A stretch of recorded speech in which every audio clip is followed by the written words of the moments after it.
Hello, welcome back to the channel, and today we are recapping I guess you could say rather boring and tame Week 8. Only like one or two major upsets I can even think of really off the top of my head. But yeah, we will get quickly into it looking at our recap of our picks last week. 6-4 plus 4.9 units. Brings us to 61-45 on the year plus 14.1 units. Pretty good if you ask me. And then you go down to the Michigan games alone, we are up 16.4 units on 9 picks, 9-0, with last week getting 3 picks right. The defense scoring plus 290. Michigan alternate spread minus 31.5 plus 240, and Michigan minus 23.5, 24, whatever you got it at. Obviously, that didn't really matter. So, looking forward, we're going to do here. I didn't attribute the defense onto my overall picks, such as my Michigan picks. But overall, we had winners in Ohio State, Oklahoma, Minnesota, Michigan, and the over in the USC game. And then we end up losing the UNC pick. Oh boy, we'll talk about that in a minute. Over 55.5 for Auburn, Tennessee plus 8.5, and South Carolina plus 7.5. But other than that, really kind of a straightforward weekend. You know what? I'm just trying to think about it. Why don't we just put up the rankings now, and we can kind of talk about all those teams' games and quickly go over everything right there. So we'll do it right now. Here's our rankings here. UNLV at 25, they won again. They find themselves as the second best team, I would probably say, in the Mountain West, right behind Air Force, who's a bit higher in the rankings. We saw Miami at 24, big win. They did great this week. I really am almost not like proud of them. That sounds weird, but I'm happy to see for the Miami fan base. I've really had a good opportunity interacting with a lot of them this year. They're a good group of guys, and I'm happy for them that they got the win over Clemson. Clemson's in a deep free fall, and I might have to talk about Clemson later. That might be a standalone video this week. Michigan bye week might mean I might have to record a bunch of videos, pre-recorded them, and end up releasing them all.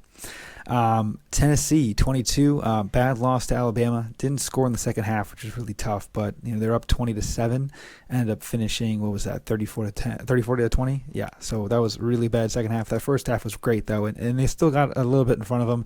Season's over in terms of playoff and stuff like that, but they can still be spoiler to Georgia. They got a tough game against Kentucky this week. We'll see how that goes. Florida at 21, didn't play anyone but moved up. It's the graciousness of college football, just not losing, surviving, and advancing. Hey, a bye week's built in. UCLA beat Stanford handily. Ethan Garbers came back in, no Dante Moore, but Stanford beat Colorado, so it is what it is. Speaking of Colorado, they play them this week, so that'll be a big game. I know they're already like a 2 or 3 touchdown favorite, so that's crazy. Notre Dame at 19, excuse me. They had a bye week this week, so nothing to worry about them. JMU won again, along with Liberty earlier in the week. They keep rolling. Group of 5. I have 5 Group of 5 teams on here. So which poll do you know has 5 Group of 5 teams? They call me Group of 5 Blake. I stand up for the little guys. I went to a D3 college, so guess what? We care about that over here. Tulane at 16, they win again. They're going through the American, no problem, and they could really find themselves the representative. Them or Air Force, who's up at 14. But in between Air Force and them, because Air Force beat Navy with awesome uniforms. The Doolittle Raiders was their tribute to them, the World War II guys. LSU, 15. Okay. They dominated Army. They just keep moving up. I know that they're a good team, but their record was bad early, so I had to keep them low, and now I can start to move them back up. Utah dismantled USC, not on the scoreboard, but they dismantled USC's season, ending it there. Great comeback for them. It was crazy to see them come all the way back and do what they did. That the quarterback had a great run at the end of the game. They get him into field goal range. It was all world stuff. Zachariah Branch for USC though was unbelievable. I couldn't talk about them because they're not in the rankings, but my goodness, they're good. Ole Miss, big win over Auburn. Not enough points for me because they didn't get the over, but Jackson Dart is doing well. I don't know if he's going to go pro, so if he comes back with Judkins next year, that Ole Miss team could finally be the year that they're doing it. I know every year is USC, or is every year is Ole Miss's year, but it really could be this time. Oregon State at 11, they get the job done as well. I don't even remember who the heck they played, but I remember they beat them no problem. It was a late night game, I think. Pac-12, it makes a lot of sense, obviously, them being in the Pacific, but no, they're on a bye this week, so I'm totally making things up now. Might have been me looking at next week's lines, but then we had Penn State getting out a real tough game against against Ohio State, where they had really bad coaching. They were able to run the ball well early, and they just didn't do it the rest of the time. Some pretty gutless decisions by James Franklin, but again, James Franklin masterclass. It was kind of what we predicted, right? We had Ohio State winning comfortably, and they really were comfortably winning the whole time. I know it wasn't comfortable on the scoreboard, but you could just tell that Penn State had no juice. It sucks because you're going to probably play Michigan, and I mean, obviously, I'm going to pick them to lose that game, but something's got to be done. Is it time for Franklin to go, man? I don't know, man. I kind of had it as a loser leaves town game, but we'll see what happens. Texas at 9. They squeaked out a win against Houston. They had to go to their backup quarterback, Malik Murphy, which everyone was like, whoa, not Arch Manning. Hey, listen, man, read into that all you want. Maybe get Arch in the portal going crazy. Something happens wild there. But, he's probably going to be still fine at Texas.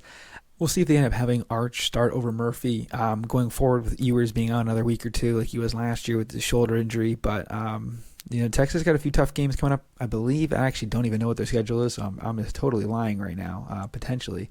But let me pull up their schedule real quick, and while we're doing that, Oregon took care of Wazoo. They rolled, had those really cool throwbacks on, which was awesome. Texas has BYU and Kansas State at TCU the next 3 games, and I'm assuming he's going to be out 3 weeks. So it could get very tricky. We'll see how that ends up going for them. Speaking of tricky, Duke almost beat Florida State. It was kind of like the Tennessee game in the first half. It was 20-17. Duke was going in the end zone, or going in on the end of the fourth quarter. They ended up getting no points then and the whole second half. No points in third quarter, and then Florida State had 21 unanswered in the fourth quarter to hang on to a 18-point victory, which covered the spread for them. Top 6 here, we've got Oklahoma edging out a win over UCF, which was real scary for them. They were down almost the entire game. John Reese Plumlee went crazy. I kind of wanted to take UCF, but I ended up leaning to the under, but both won, so it was fine for me. OU's still a little shaky, man. It is the Big 12, and those big spreads are really hard to cover in that conference, man. I'm telling you. At 5, we have Alabama. Kind of already talked about them earlier. They got their swagger back in that second half, man. That could have been the little jump start that they needed to go into the rest of the season. They're looking very impressive, and they've got a few big games coming up soon. I don't recall who they play next week, but I know they have LSU the week after. They got a bye game, so yeah, there you go. So they got a bye LSU at Kentucky, Chattanooga, and then at Auburn. So some tricky games left throughout the year, but LSU obviously is the big one that everyone's going to be focused on next weekend, or 2 weeks from now, not this upcoming one, but the weekend after, when Michigan plays Purdue. Yes, Purdue. We've got, what else we have here? Washington at 4.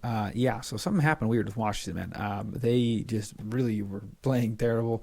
They had a 90-yard pick 6 to really seal the win and finally take a lead in that game. Michael Penix, 275 yards, 2 picks, and no touchdowns and a fumble. So that's a very important stat line for something later on today. Ohio State, Marvin Harrison is probably one of the best players in college football. He won't win the Heisman because of his position, but he might be in New York because, my goodness, that guy is unbelievable. We kind of already knew this. Kyle McCord is bad. The defense is okay. Everything else of Ohio State stinks, but Marvin Harrison is good enough that he's carrying this damn team. The team sucks, but he's carrying them. That's just me being a Michigan fan, but listen, that Marvin Harrison guy, he's probably going to go, I'd say, for 5th or 6th in the draft, something like that. But, we'll see how it all turns out then. But number 2, as you can see, Georgia's a bye, so we can kind of talk about Michigan now. Georgia, big game next week against Florida in the cocktail party. No Bowers. We'll see how that turns out for them. But just to quickly rank up the end here, Michigan, number 2, takes care of little brother Michigan State, 49-0. J.J. McCarthy, 287 yards, 4 touchdowns. Michigan State decided that they weren't going to let Michigan run the football, and JJ said, no problem, when we put up a Heisman numbers. And you might be like, Heisman, JJ, what the hell are you talking about? As of the night slate ending with Michael Penix playing as bad as he did, JJ McCarthy has gone from plus 1,000 and Penix being minus 125 to Penix being plus 300 and JJ being plus 200. JJ McCarthy is the favorite for the Heisman. Michigan Wolverines are the favorite to win the national championship at plus 240. Yeah, you heard that right. I want you to think about, I didn't have a YouTube channel back then, but I had a few Twitter rants and I had a podcast where I was talking about things, and Michigan was in double overtime fighting against Rutgers, 3 years ago. Almost to the day. And now you're telling me that Michigan is the favorite to win the national championship, and J.J. McCarthy, that kid that we all knew was going to be good coming in, is now the Heisman favorite. Crazy how things change, man. In addition to that, Michigan's spread against Penn State and Ohio State both went towards Michigan and making it even more favored in both of those games. So, listen, man, it is scary hours for those of you in Happy Valley and those of you in Columbus, Ohio, East Lansing, Michigan. I don't even know where else the rest of the haters are. South Bend, Indiana, all you guys. Watch out. Watch out. Let me know below what you think about this last week and things going forward. We're in a Michigan bye week, so I might be putting out some highlight videos this week. I have a lot of time going on this weekend, so I'll be watching your favorite team and letting you know about them. I can have some independent videos. I might have to do some different videos, like some mid-season reviews or something like that, and kind of talking about some of these teams and what I think about they're doing down the stretch, and some maybe even like a mid-season update of my predictions, or even look at my predictions up season. But we'll see how I end up doing with all that stuff. But yeah, thank you all for watching. Please like and subscribe, and we'll see you guys next time. Peace.